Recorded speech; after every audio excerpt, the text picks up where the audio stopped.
القبور والصراط আল্লাহু আকবার। আল্লাহ রাব্বুল আলামিন কোরআনুল কারীমের ভিতরে বলেন, যখন আকাশ চূর্ণ বিচূর্ণ হয়ে যাবে, তারকাগুলো বিক্ষুব্ধ হয়ে ছিটকে পড়বে, সমুদ্রগুলি উদ্দিত হবে, কবরগুলি উন্নীত হবে, তখন প্রত্যেক জানবে সে কি করেছে আর কি করেনি। আল্লাহ রাব্বুল আলামিন বলেন,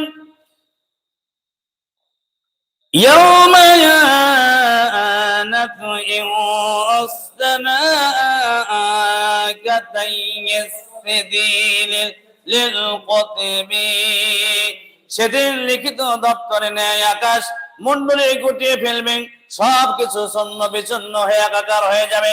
আল্লাহ রাব্বুল আলামিন কোরআনুল কারীমের ভিতরে বলেন, ফাইজা বারিকাল বাসারু ওয়া কাশাফাল কামারু ওয়া জুমিআস শামসু ওয়াল কামার, চক্ষু যখন স্থির হয়ে যাবে, চাঁদ যখন তার আলো হারিয়ে ফেলবে, চন্দ্র সূর্য চাঁদ একাকার হয়ে যাবে।